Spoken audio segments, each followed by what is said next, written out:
¿Están viendo la presentación?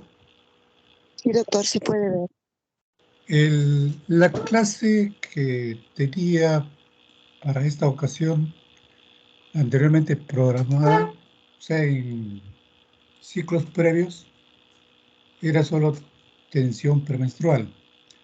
Nos han añadido lo que es algias pelvianas. Para ello lo que quiero es presentarles un extracto de un profesor, que ahí está el nombre, dolor pélvico crónico extraído de JCID, Servicio de Anestesiología, Reanimación, Terapia del Dolor, Hospital de España. Me pareció importante para dar una comprensión general por qué el dolor pélvico y por qué es importante la evaluación multidisciplinaria en muchos casos, o por qué debe comenzar la evaluación del dolor por el ginecólogo, porque la pelvis puede encerrar múltiples causas del dolor, dentro de ellas causas ginecológicas, y el que mejor puede abordar la pelvis, mejor posibilidad, es el ginecólogo. El tema acá que es extraído es dolor pélvico crónico, que equivale a un dolor de 6 meses, pero lo que quiero es presentarlo como que va referido, en forma general, sea dolor agudo o dolor crónico, para ver la complejidad, muchas veces el dolor que buscamos la causa y no lo entendemos, y que va a requerir de un tratamiento multidisciplinario. Prevalencia al 12%, de eso es el dolor pélvico crónico, incidencia 33%, aproximadamente un 33% de las pacientes remitidas a ginecología se deben al dolor crónico. 44% de las laparoscopías ginecológicas son debidas al dolor pélvico crónico. Repitiendo, requiere en muchos casos un abordaje multidisciplinario para mejorar la vida de las personas.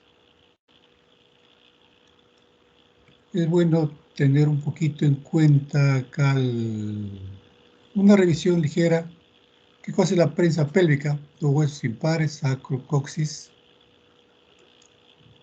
Tres huesos pares, ilion, isquion, pubis, que son el soporte de los órganos pélvicos. Dado la intensa relación entre las estructuras óseas, musculares y viscerales, suele ser de gran dificultad la localización del dolor.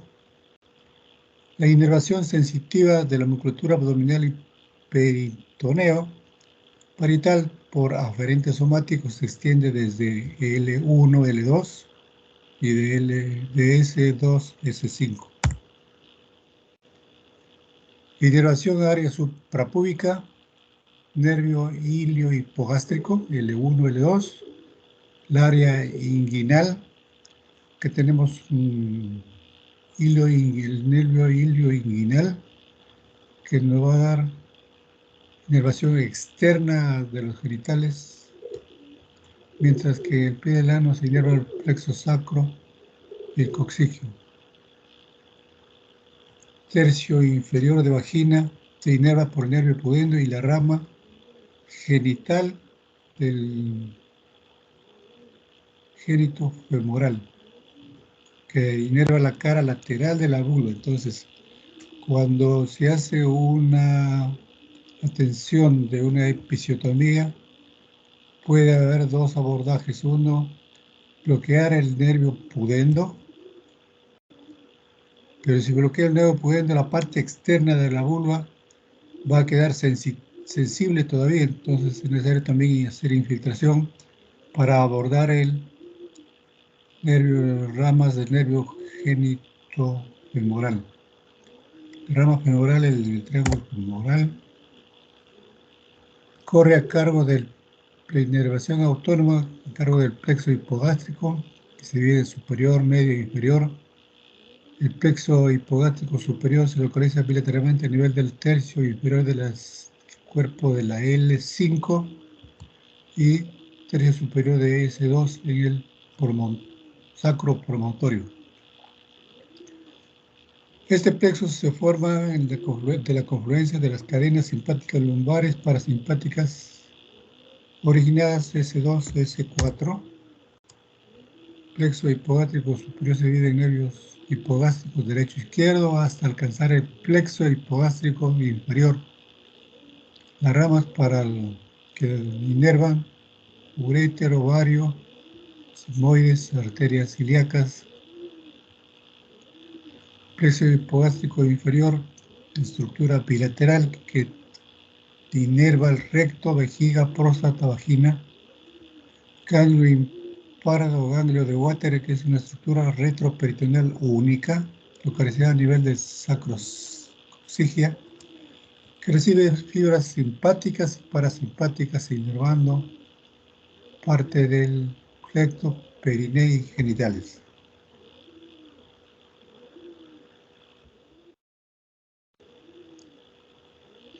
Causas del dolor pélvico, ya sea crónico, lo repito, o puede ser agudo. La inervación es igual para ambos casos.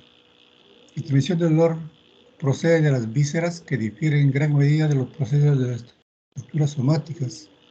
Por eso que el dolor somático en estructuras cutáneas, músculo peritoneo parietal, uno puede determinar dónde está el dolor. Me duele tal parte y seguramente que ahí es la molestia, la causa del dolor. Pero el dolor visceral es el dolor profundo que es difícil decir el dolor está acá. A veces hay el dolor reflejo. Es un dolor indefinido en cuanto a localización. Dolor uterino deriva de la activación de la inervación pélvica y toracolumbar aferente. La causa se cree debida a contracciones miométricas que conducen a la intensa presión uterina e hipoxia. Hiperproducción de leucotrieno. Desde el punto de vista ginecológico puede deberse el dolor a causas cíclicas y causas no cíclicas. Entre las causas cíclicas tenemos el dolor producido durante la menstruación, dismenorrea, que puede ser primaria o secundaria. La dismenorrea secundaria debido a imperforado septo vaginal, estenosis cervical, anormalidades uterinas, sinequias intrauterinas o el síndrome de Asherman. Debido también a la endometriosis, adenomiosis, y por ahí está también comprendido lo que puede ser parte del síndrome premenstrual. Causas ginecológicas no cíclicas, síndrome adherencial, endometriosis externa e interna, salpingo o foritis. Síndrome de congestión pélvica. Congestión pélvica es equivalente a varices en los miembros inferiores, pero a nivel de los ligamento ancho de la estructura de Salpinx de las trompas de falopio, se producen unas varices inmensas. Eso es lo que se le denomina congestión pélvica, que en algunos casos, ligándolo como si, igual que en las varices, se podría calmar las molestias de la pelvis.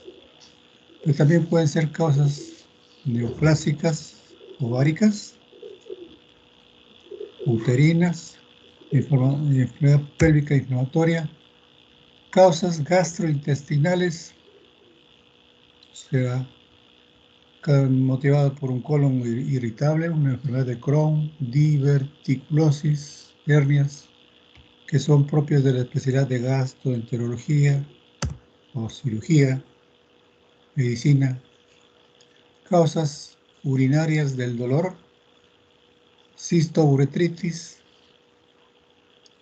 síndrome uretral divertículos uretrales que muy fácilmente los pacientes vienen a ginecología, puesto que los divertículos uretrales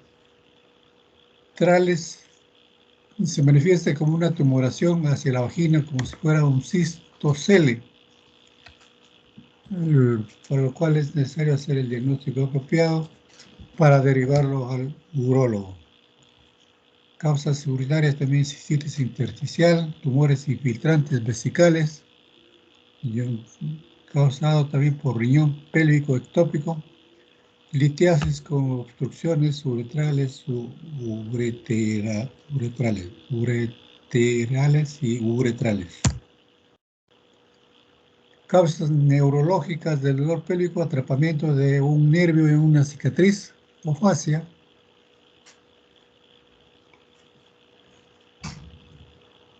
pues se describe el dolor como agudo, punzante, sordo, suele estar localizado y aumentar con algunos tipos de movimientos. El diagnóstico se confirma con el bloqueo anestésico en esa zona.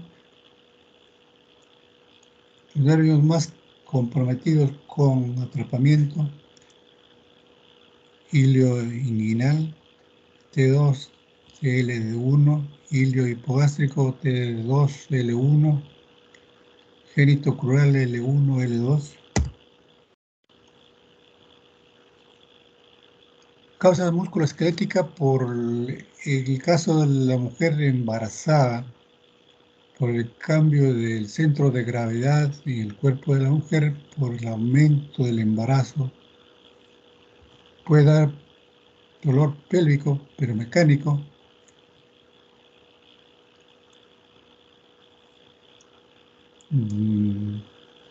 Porque obligadamente para mejorar su estabilidad tiene que cambiar de postura.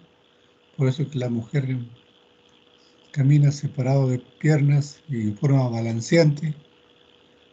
La disminución del ejercicio y alteración de la longitud de las piernas también provocan dolor a nivel pélvico, y el dolor muscular pueden ser otros factores. Factores psicosociales.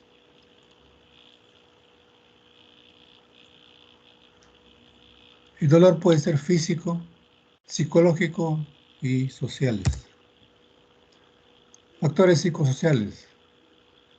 La depresión, los trastornos de sueño pueden ir acompañados del dolor.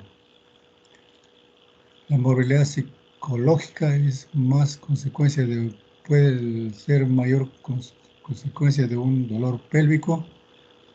Tratar la depresión y los trastornos del sueño mejoran en gran medida el dolor y el entorno del paciente. Para tratar un paciente, una evolución de una historia clínica adecuada, y en algunos casos donde ya la intensidad es mayor, tiene que ser tratada en forma multidisciplinaria. La exploración tiene que ser minuciosa: un paciente de pie, caminando, sentado, valorar las posibles posturas antiálgicas, presión arterial, función cardíaca, temperatura, frecuencia respiratoria. Se debe hacer una exploración rectal pélvica: primero inspección, posteriormente palpación. Se debe explorar los genitales externos, la búsqueda de neoplasias, infecciones, irritación o traumatismo. Debe evaluar la relación de la contractura pélvica, el dolor, el nivel de coxis se detecta por palpación o transvaginal o transrectal. Diagnóstico, de hecho, basado en la historia clínica, el examen físico. El estudio será ginecológico, pero también debe ser psicológico. El estudio sistemático en sangre, orina, heces, secreciones, ecografía abdominal, resonancia magnética, laparoscopía, diagnóstico en algunos casos. Importante un enfoque entonces multidisciplinario. Estamos hablando del urólogo, ginecólogo, gastroenterólogo, neurólogo y por último también el oncólogo. Tratamiento puede ser diverso, AINES, strobo, hormonas, corrección de defectos anatómicos, laparoscopía, histeroscopía, analgésicos opiáceos, medicina alternativa como acupuntura, técnicas quirúrgicas, neurectomía presacra, sección del ligamento útero-sacro en los dolores intensos a nivel uterino, dilatación cervical, histerectomía, y cuidemos en las expectativas que se crean en el paciente o la paciente cuando hacemos una histerectomía. La histerectomía no va a solucionar el dolor a un 100%, sino seguramente que a un 60-70% vamos a disminuir el dolor.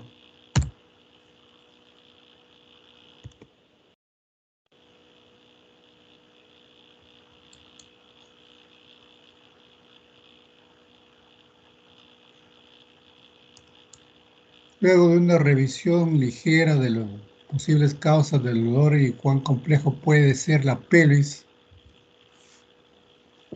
y que requiere muchas veces de diferentes profesiones, diferentes especialidades.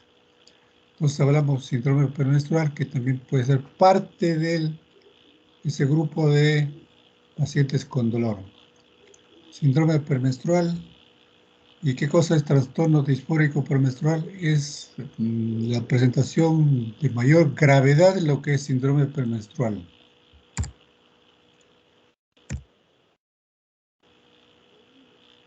Tensión premenstrual, síndrome de tensión premenstrual, síndrome disfórico premenstrual, que es de mayor gravedad. Y hay Hipócrates 460, 377 a.C., describió el desarrollo de manifestaciones premenstruales en la mujer que podrían llevarle hasta tener tendencia al suicidio. 1931, Frank acuña el término de la unidad clínica por primera vez de tensión premenstrual, denominándola el grupo de mujeres al que me refiero específicamente dice tener una sensación de tensión indescriptible que aparece 7 a 10 días antes de que se inicie la menstruación y en la mayor parte de los casos continúa hasta el momento del sangrado. Las pacientes informan de desasosiego, irritabilidad, como si quisieran desprenderse de su piel y desearan hallar alivio en acciones tontas y objetables. Tensión premenstrual 1931.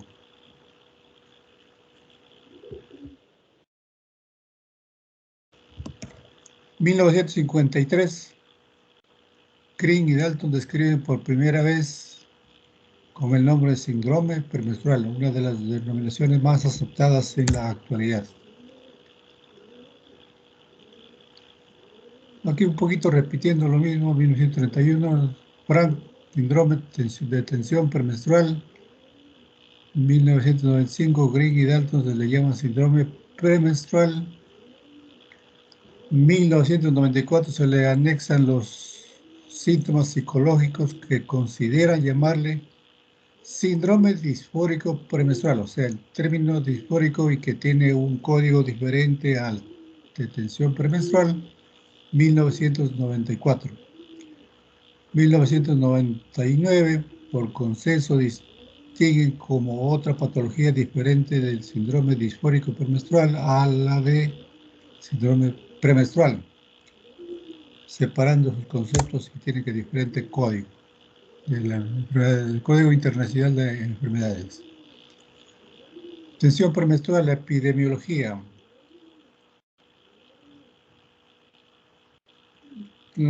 Se conoce que el 75-85% de las mujeres en la edad reproductiva seguramente que van a tener alguna molestia, no creo que sea nada asintomático, alguna molestia referente a la menstruación ni en días previos. Pero un porcentaje de 5 al 10% experimenta un síndrome que va a alterar la vida cotidiana de la mujer. Va a alterar la asistencia al trabajo, el rendimiento a los estudios o toda actividad cotidiana que pudiera ser fuera de esos días. Y el 2 al 9% de este grupo último cumple con los criterios del síndrome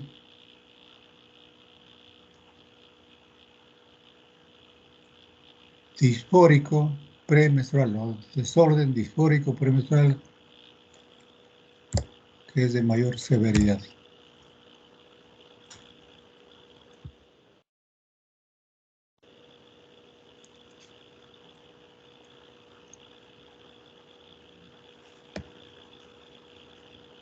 ¿Qué tenemos en la mujer? El ciclo ovárico, desde el desarrollo de los folículos primario, secundario, terciario, hasta produce el óvulo,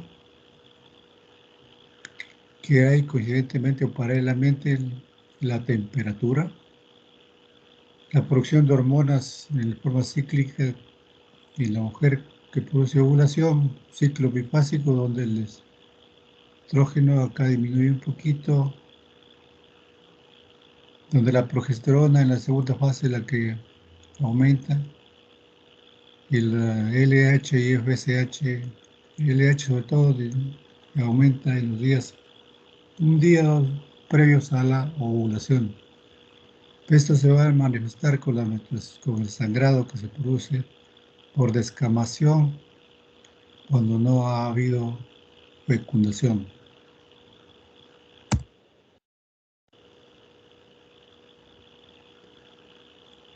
El síndrome premenstrual se va a presentar en la mayoría de los ciclos. Lo que llama la atención es que es característico que se presente en una mujer que tenga las menstruaciones normales, o sea, donde su ciclo sea bifásico, no se presenta en ciclos monofásicos.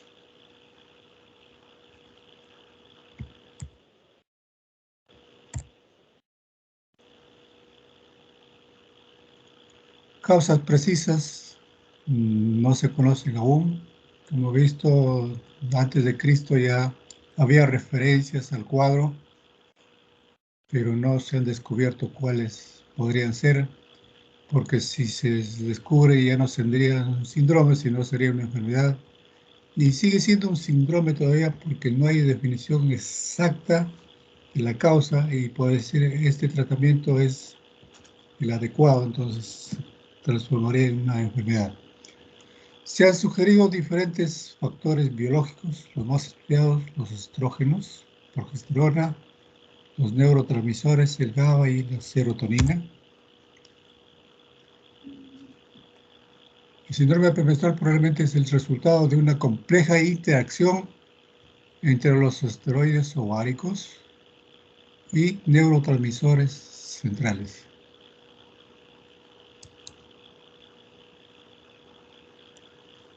Que haya una susceptibilidad genética, un estudio preliminar sugiere que hay variación en el receptor alfa de los estrógenos del tipo familiar, asociado a un incremento del síndrome premenstrual.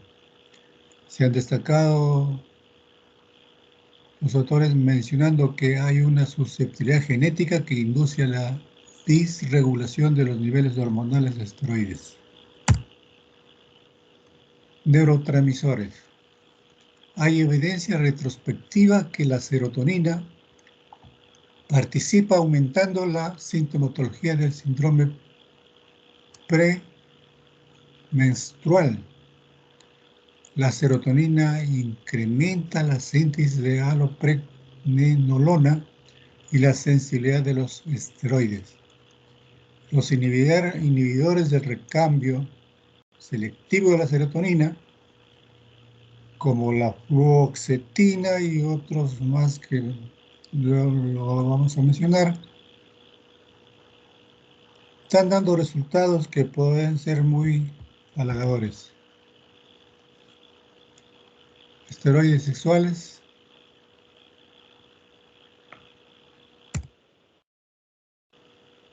Síndrome cíclico comienza después de la ovulación. Estamos hablando de un ciclo bifásico y desaparece el cuadro al inicio de la menstruación o 1 o 2 días después de iniciado la menstruación.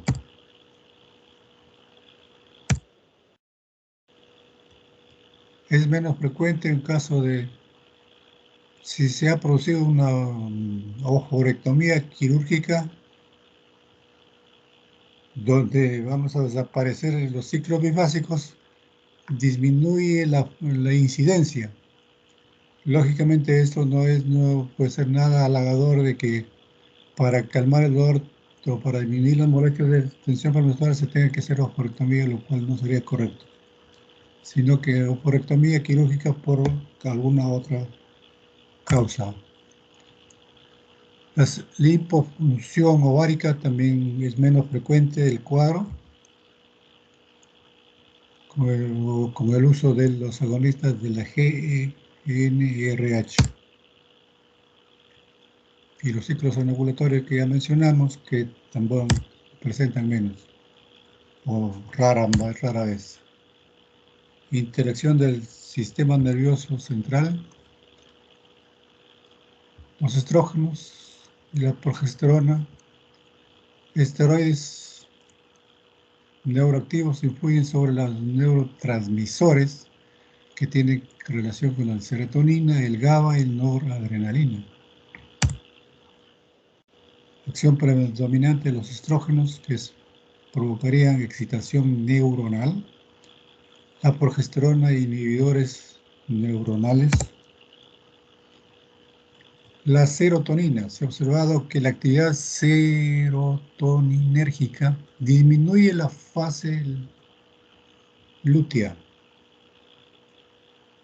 Los estudios clínicos con tratamientos serotoninérgicos demuestran que los síntomas disminuyen en las mujeres con síndrome premenstrual. Alopregninolona es un modulador potente de los receptores del GABA. Sus efectos son similares a los de las dosis producidas de las benzodiazepinas, barbitúricos o alcohol. Observaron fluctuaciones de la alopregninolona sérica a lo largo de las diversas fases del ciclo menstrual. Estos cambios se vinculan con la gravedad de los síntomas del síndrome premenstrual. No obstante, este dato no se ha observado de manera constante en otras publicaciones. Sistema renina-angiotensina-aldosterona.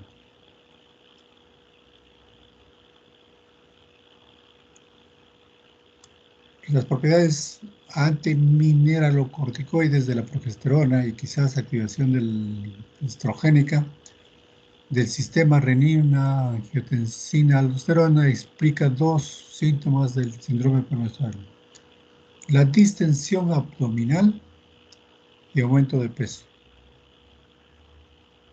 Aumento de peso que es por la retención hídrica. Sintomatología del síndrome premenstrual.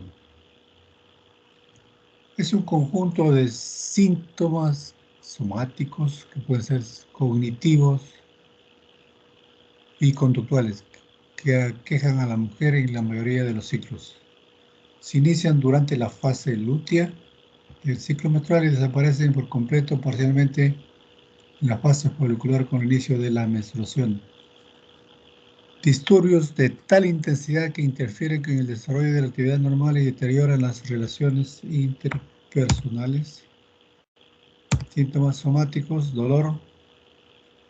Dentro de ellos un 30 al 50% es caracterizado por cefalea y el tipo de cefalea es hemicraneana, o sea, migrañosa. Hipersensibilidad mamaria, dolor articular, dolor muscular. Neurovegetativos, insomnio, anorexia, avidez por ciertos alimentos, fatiga, letargia, agitación, alteraciones de la libido. Alteraciones del sistema nervioso autónomo, náuseas, diarreas, palpitaciones. alteración del sistema nervioso central, mareos, vértigos, parestesias y temblores. Trastornos hidroelectrolíticos, distensión abdominal, aumento de peso por la retención hídrica, disminución de la diuresis y lógicamente si hay retención líquida va a haber edemas. Trastornos dermatológicos, acné, piel grasa, cabello graso, cabello seco. Síntomas psicológicos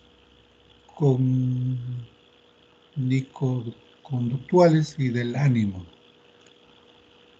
En los del lado del primero grupo, el trastorno del sueño, cambio en el apetito, disminución de la concentración, disminución del interés, retraimiento social, cambios del ánimo provocando la irritabilidad, la habilidad emocional, ansiedad, tensión, depresión, sentimiento por falta de control. ACOG. Criterio de diagnóstico para el síndrome premenstrual. Síntomas afectivos, síntomas somáticos. Afectivos, depresión, arranques de ira, irritabilidad, ansiedad, confusión, aislamiento social. Síntomas sociales, tensión mamaria, aumento del volumen abdominal, cefalea, edema en las extremidades. Se realiza el diagnóstico si hay un reporte de al menos uno de los síntomas afectivos, somáticos en 3 y los somáticos en 3 ciclos menstruales previos durante 5 días antes del inicio de la menstruación. Los síntomas deben resolverse dentro de los 4 días de inicio de la menstruación y no recurrir hasta el día 12 del ciclo siguiente. Síntomas deben estar presentes en al menos 2 ciclos menstruales en un reporte prospectivo. Síntomas deben afectar en forma adversa las actividades sociales, o sea, interfiere con las actividades propias de la mujer.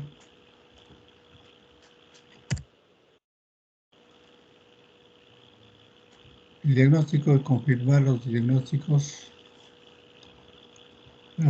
sintetizando, estar presentes durante 5 días antes del periodo, durante 3 ciclos menstruales, terminar 4 días antes del comienzo, a 4 días del comienzo del periodo menstrual y que interfiere con las actividades que repetimos.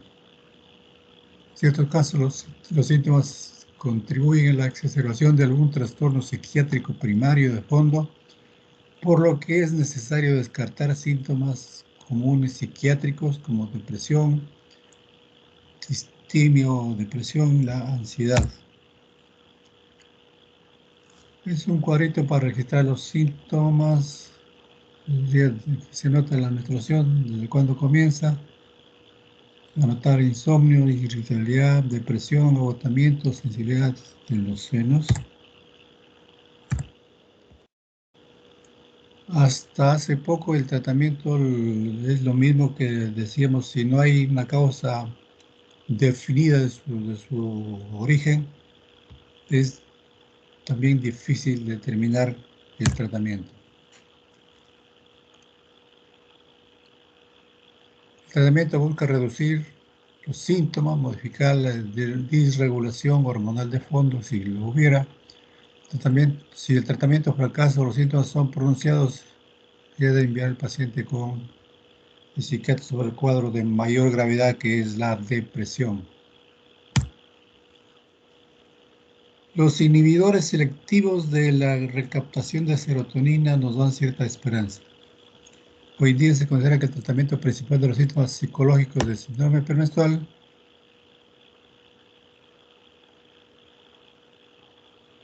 En las dosis tradicionales con administración intermitente en la fase lútea o forma continua, dado que estos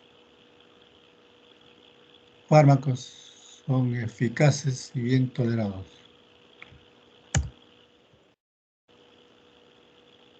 Administrar un ansiolítico como alprazolam, buspirona, que no lo conozco, durante el tiempo breve ofrece beneficios adicionales en algunas mujeres con ansiedad, buscar el antecedente de abuso de sustancias. Lo importante en el tratamiento es que en la mayoría de los casos el paciente requiere información y educación. Dale tratamiento con progesterona porque podría estar alterado o disminuida. No hay resultados buenos. Lo que puede ser factible y es positivo cuando hay mastodina, usar la bromocriptina como tratamiento puede ser muy efectivo. Usar diuréticos porque en el caso de que haya retención hídrica, mejor es un régimen hiposódico, disminuir la ingesta de líquidos esos días, pero en algunos casos muy excepcionales se puede recurrir al uso de diuréticos, furosemida o espironolactona. Lista de fármacos psicotrópicos comunes. Inhibidores selectivos de recaptación de serotonina, de acá conozco la fluoxetina, sertralina, que pueden ser útiles para estos casos, que también no dejan de tener sus efectos secundarios.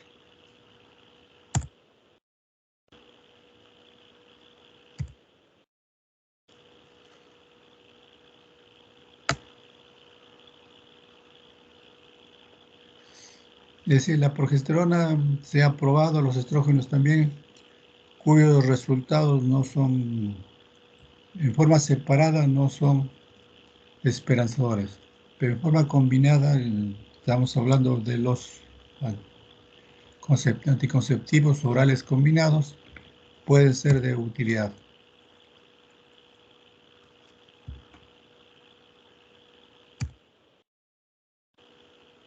Inhibidores de prostaglandinas, estamos hablando de los estrógenos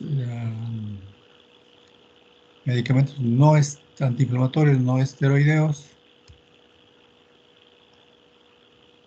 agonistas de la GnRH, por ejemplo el danazol, comercialmente el Ladogal, que alivian los síntomas al suprimir la ovulación.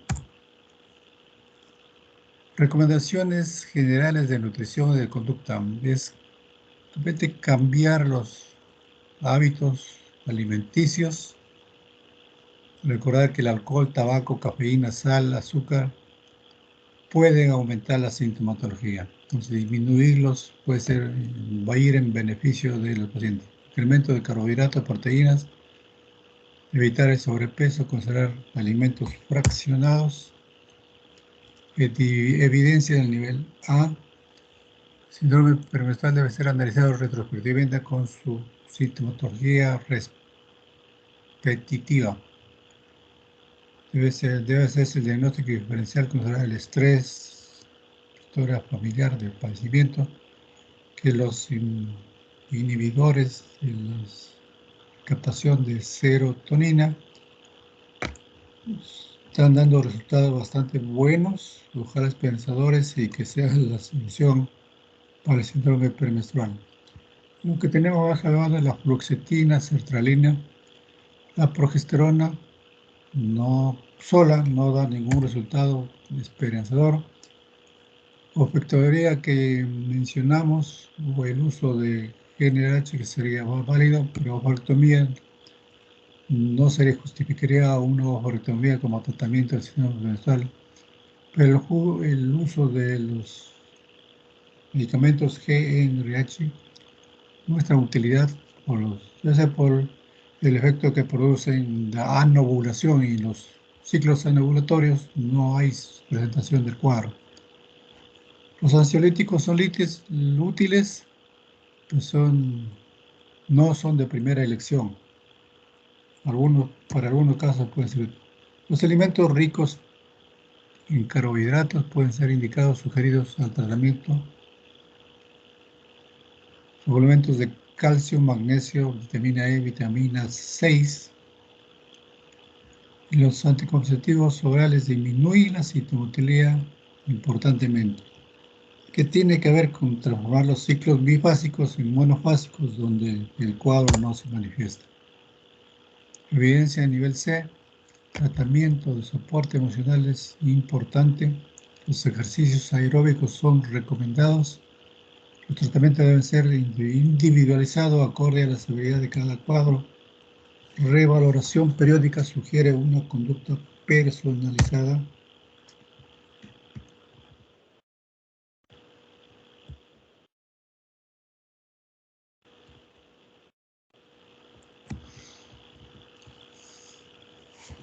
Sal, café, azúcar pueden ser negativos, por lo menos esos días, disminuir el consumo.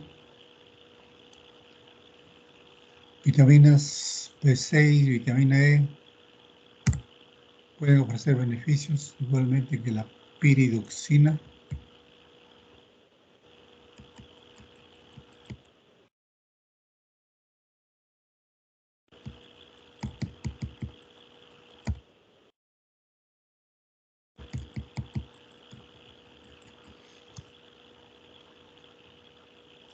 El calcio puede mejorar un poquito en la presentación de calambres. Trastorno disfórico premenstrual.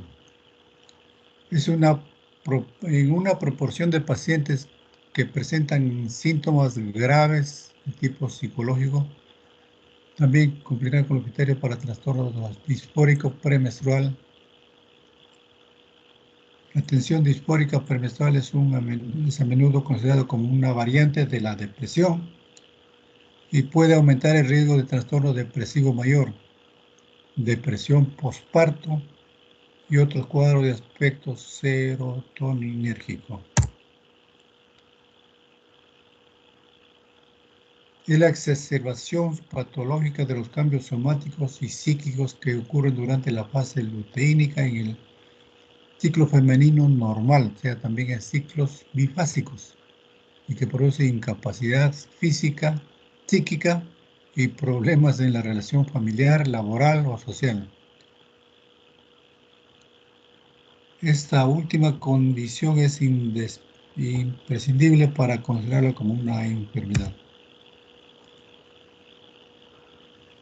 Criterios para trastorno disfórico premenstrual.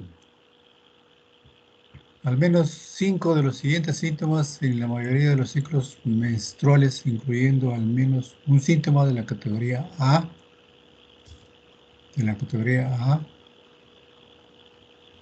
que estén presentes en la mayoría del tiempo de una semana antes de la menstruación, que comiencen a disminuir los pocos días después de la fase folicular y que estén ausentes la semana posterior a la menstruación. Síntomas A, marcado ánimo depresivo, sentimientos de desesperanza, pensamientos de baja autoestima. 2, marcada ansiedad, tensión, marcada labilidad emocional, marcada y persistente rabia, irritabilidad, incremento de conflictos interpersonales. Síntomas B, disminución del interés en actividades comunes, sensación subjetiva de dificultad en concentrarse, letargia, fatigabilidad fácil y marcada, falta de energía, cambio marcado en el apetito o sobrealimentación o deseo específico por un tipo de alimento. 5, hipersomnia o insomnio, sensación subjetiva de estar sobrepasadas o fuera de control. Otros síntomas físicos, tensión mamaria, hinchazón, aumento de peso, cefalea, dolor articular y muscular. Síntomas que interfieren marcadamente en el trabajo, la escuela, actividades propias de una persona. Síntomas no son causados meramente por una exacerbación de otro trastorno, como episodio depresivo mayor, trastorno pánico, distimia, trastorno de personalidad. Los criterios 1, 2 y 3 son confirmados por un reporte diario prospectivo por al menos 2 ciclos menstruales consecutivos somáticos.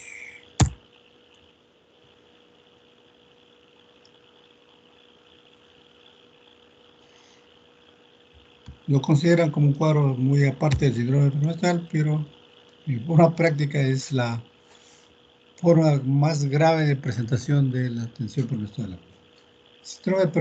Síndrome disfórico premenstrual y tensión premenstrual son motivos muy frecuentes de consulta repetitiva y de necesidad de un manejo muy específico. El diagnóstico diferencial, evaluación periódica en la fase de su manejo para que sea exitoso. La clínica y los evaluadores paraclínicos justificados y el manejo individualizado hacen factible una mejoría en la evolución. El uso de medicamentos debe auxiliarse de medidas ocupacionales, sugerencias anticoncepcionales, valoración frecuente.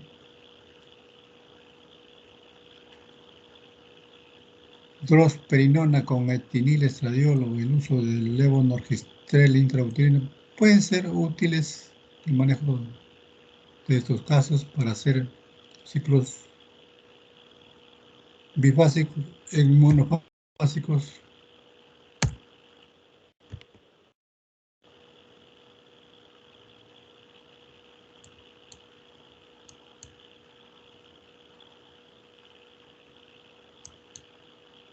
Preguntas.